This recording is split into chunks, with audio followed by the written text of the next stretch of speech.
গল্পে আপনাদেরকে স্বাগত। এখন শুনবেন ডক্টর অমিতাভ ভট্টাচার্যের লেখা অসুখ।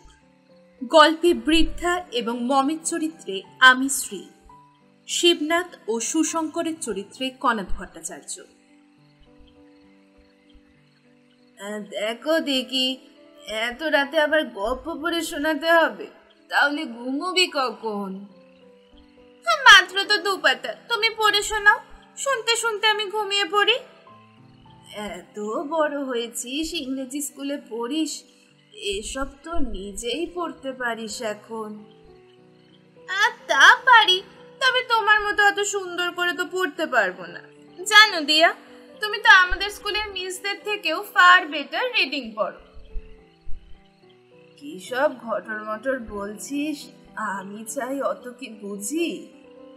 তোমার তো বোঝবার দরকার নেই, তুমি শুধু পড়ে যাও। Start from here. দাঁড়া, চশমাটা পরি। চোখে কি ছাই আগের মতো দেখি? সব কেমন ঝাপসা লাগে। দাঁড়াও, টিউব লাইটটাও জ্বেলে দিই, এবার তুমি ভালো করে দেখতে পাবে। কি পাচ্ছ না? নাও এবার পড়ো। দুঃখীর ছেলে হারু, অতটুকু ছেলে, গাই রাখে কাঠকুড়ায়, গায়ের দুধ দুইবার সময় বাছুর ধরে, কোঁচরে মুড়ি বাঁধিয়া বাপের সঙ্গে মাঠে যায় আর নদীর ধারে। দেখ তো মম, এটা কি লেখা আছে? আর নদীর ধারে ছুটোছুটি করে। কালো চেহারা আর ভারী চঞ্চল, কালো পাথরে খোদাই ছোট্ট মূর্তিটি যেন সারা অঙ্গে দুষ্টুমি আঁকা। সে কি স্থির থাকে?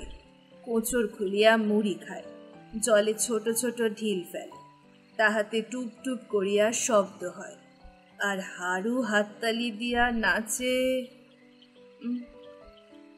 কি হলো দিয়া, থামলে কেন? আর যে পারি না, চোখে যন্ত্রণা হয়, সবই ঝাপসা লাগে। তাহলে দাও, আমি পড়ি বাকিটা। নে পড়, আমি একটু চোখ বুজে থাকি।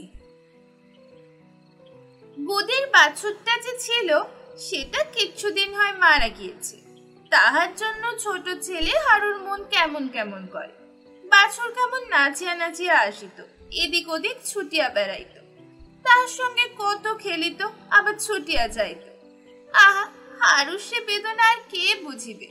বেদনা মানে কি দিয়া? সাফারিংস। ইংরেজি জানি না সোনা, বাংলায় বলে ব্যথা যন্ত্রণা। তোমার চোখে এখন যা হচ্ছে? আচ্ছা দিয়া, প্রায় দিনই তুমি চোখের ব্যথায় কষ্ট পাও, ভালো করে দেখতে পারো না, ডাক্তার দেখাচ্ছ না কেন?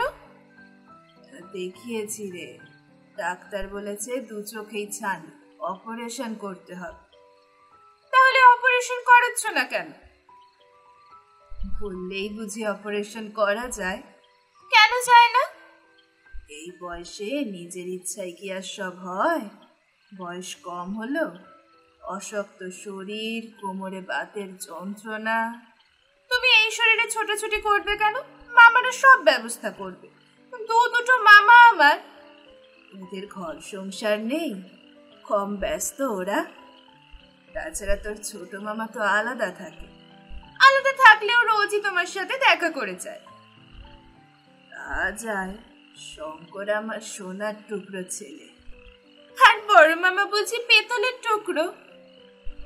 না না, তা হবে কেন, শিবুও আমায় খুব ভালোবাসে। দুজনেই যখন তোমায় এত ভালোবাসে দিয়া, তাহলে 2 চোখে ছানি নিয়ে কষ্ট পাচ্ছ কেন? ওদের কি দোষ বল, আমি গরজ করিনি। তুমি মিথ্যে কথা বলছো দিয়া, আসলে মামাদেরই এ নিয়ে কোনো গরজ নেই। ঠিক আছে, আমি মামাদের সঙ্গে কথা বলবো। না না, তোর আবার এসব ব্যাপারে নাক গলাবার কি দরকার? 2 দিনের জন্য মামার বাড়িতে এসেছিস। আমি মামা মামির কাছে আসিনি দিয়া, এসেছি তোমার কাছে, তোমার হাতে তৈরি পিঠে পায়েস খেতে, আর রাতে তোমার গল্প পড়া শুনতে শুনতে ঘুমিয়ে পড়তে। সে গল্পই যদি তুমি ঠিক মতো পড়তে না পারো, আমার কি ভালো লাগে দিয়া? আমারও কি ছাই ভালো লাগে? কতদিন বাদে এবার আমার কাছে এলি। আয় আয়, মাথার চুলে বিলি কেটে দি, ঘুমিয়ে পড়। ব্যঙ্গমার ব্যঙ্গমীর ছড়াটা একবার শোনাও না দিয়া, শুনতে শুনতে আমি ঘুমিয়ে পড়ি। সবটা কি আর মনে আছে? দেখি চেষ্টা করে। ব্যঙ্গমা ব্যঙ্গমিরে কয় শুনে সর্বজন, অন্তরেতে আসল সুখ বুঝে রে কজন। অর্থ চাই, বিত্ত চাই, চিত্ত যে চঞ্চল, শান্তি কোথায় পাবি তবে সবই কর্মফল। আপনজনে ঘৃণা করো, করো অহংকার, পিতামাতা পর হলে জীবনী আধার। ব্যঙ্গমি ব্যঙ্গমারে কয় এত কথা জানো, মানুষের দুঃখে তোমার প্রাণ কাঁদে না কেন? গুড মর্নিং বড় মামা। আরে মম যে, ভেরি ভেরি গুড মর্নিং। আমি খবর পেয়েছি তোকে কাল তোর ছোট মামা নিয়ে এসেছে। রাতে তাহলে দিয়ার ঘরে এলে না কেন? আমাকেও ডেকে পাঠালে পারতে। ভেবেছিলাম বুঝলি, কিন্তু ফিরতে ফিরতে এত রাত হয়ে গেল। রাত হলো কেন? তোর মামিকে নিয়ে বেরিয়েছিলাম তো। মামি কোথায়? এই বাপের বাড়ি গেল রঘুনাথপুরে। এবারও কি মামির বাবার খুব অসুখ? তুই জানলি কি করে বলতো? গরমের ছুটিতে আমি যখন এখানে এসেছিলাম মামি তখনও বাপের বাড়ি গিয়েছিল।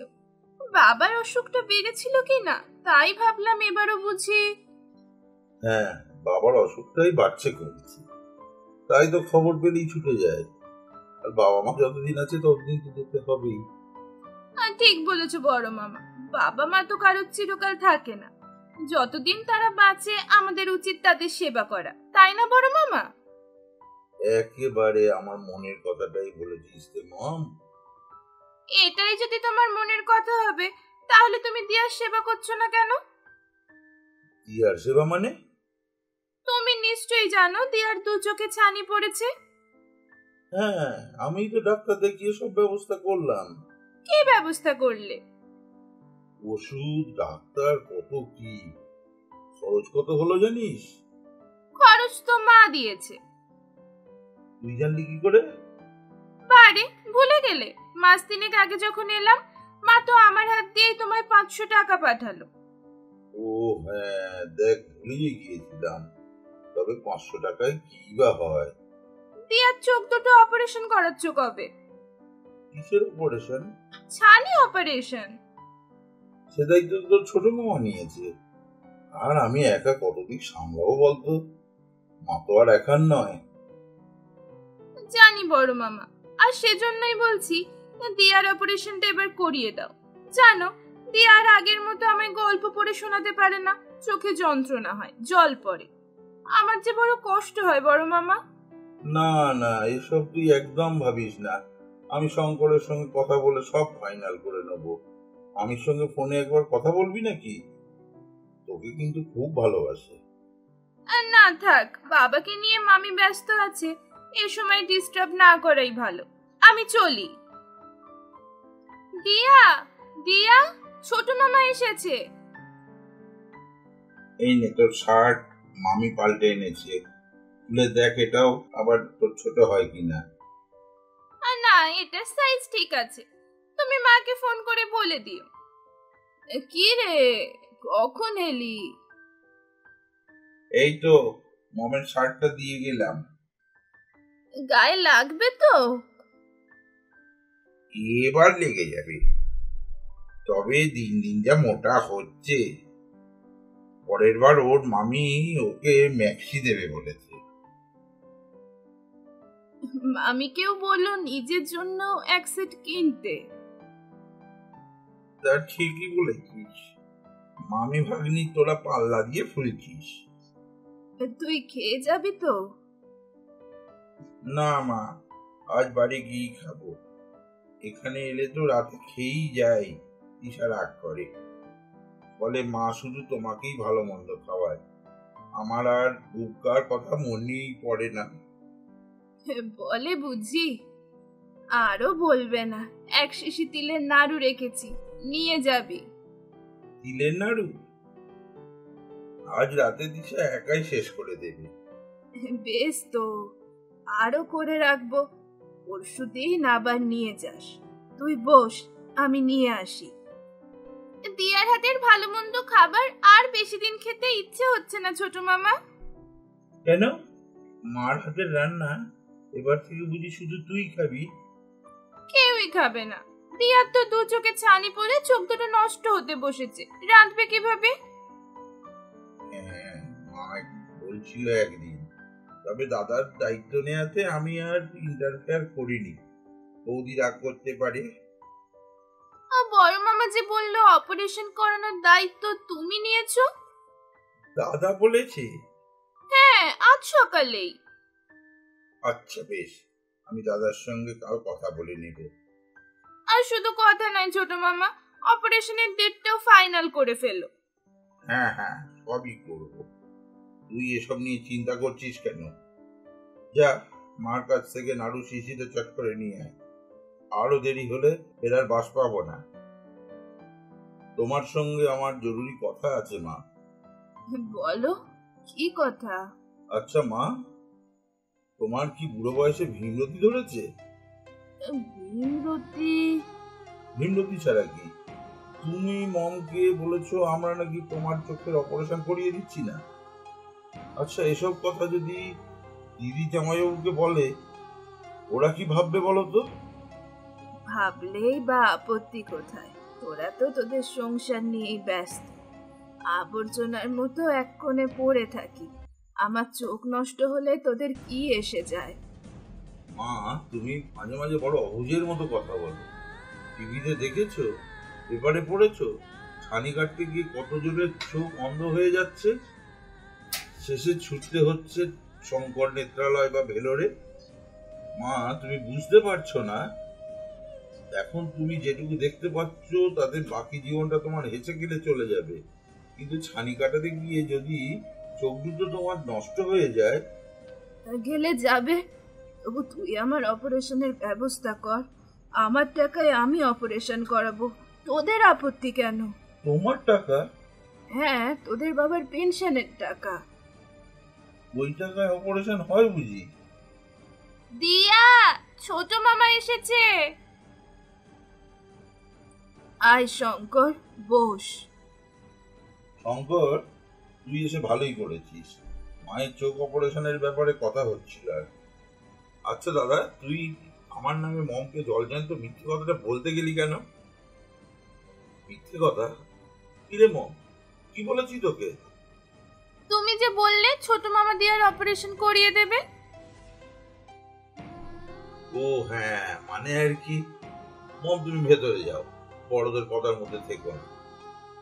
দেখ শঙ্কর, মা আমার একার নয়, দায়িত্ব কিন্তু তোরও আছে।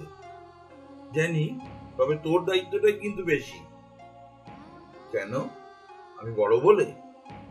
না, যেহেতু মার পেনশনের টাকাটা প্রতি মাসে তুই নিস, সেটা তো মার পিছনেই খরচ করি।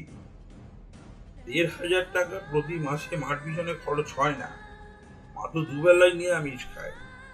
মার ওপর যখন তোর অতই দরদ, জানা কয়েকদিন মাকে তোর ওখানে নিয়ে গিয়ে রাখ না। মা যদি দাঁড়িয়ে থাকে আমার আপত্তি নেই, কিন্তু তাহলে যে প্রতি মাসে পেনশনের টাকাটা তোর হাতছাড়া হয়ে যাবে, কি কথা বলছিস? মম বড় হয়েছে, পাশের ঘর থেকে ও যদি এসব শোনে। তোরা এসব আলোচনা এবার বন্ধ কর, আমার ভালো লাগছে না।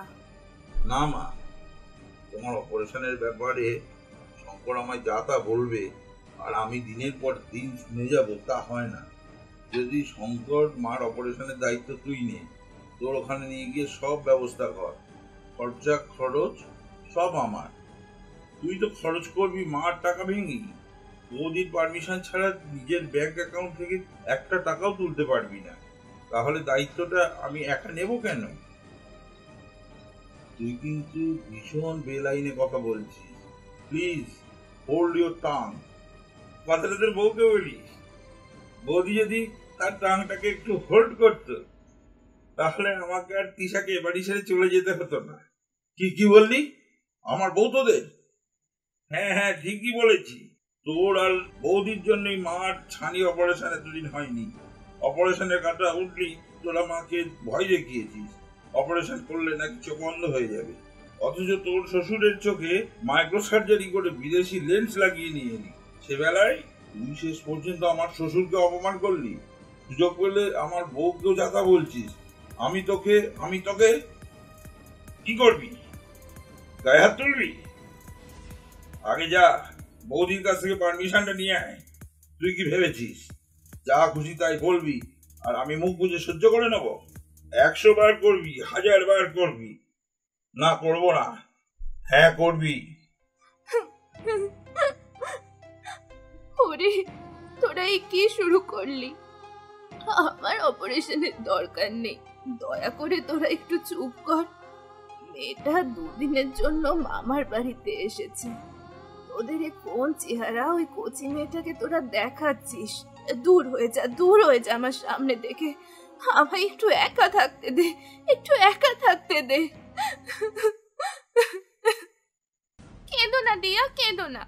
মামারা তোমার অপারেশনের টাকা না দিলেও অপারেশন কিন্তু হবেই। কে দেবে টাকা? তোর মা বাবা? না দিয়া, আমি দেব। তুই আমায় টাকা দিবি? পাবি কোথায় টাকা? প্রতিবার জন্মদিনে আমি অনেক টাকা পাই তো। 4 বছর ধরে টাকা জমাচ্ছি, অনেক টাকা জমেছে আমার। সেই টাকায় তোমার অপারেশন হবে না দিয়া? সোনা রে, তুই কি কথা শোনালি আমায়? আমার যে বুকের সব জ্বালা দূর হয়ে গেল। তোর মতো মন আর সবার হয় না কেন সোনা? আয় আয়, আমার বুকে আয়, আমার বুকে আয়। ব্যঙ্গমা ব্যঙ্গমিরে কয় শুনে সর্বজন, অন্তরেতে আসল সুখ বুঝে রে কজন। এখানেই শেষ হলো ডক্টর অমিতাভ ভট্টাচার্যের লেখা অসুখ। এই শ্রুতি নাটকটি আপনাদের কেমন লাগলো অবশ্যই জানাবেন কমেন্ট বক্সে। আর যদি এখনো এই চ্যানেলটিকে সাবস্ক্রাইব করে না থাকেন, এক্ষুনি চ্যানেলটিকে সাবস্ক্রাইব করে নিন।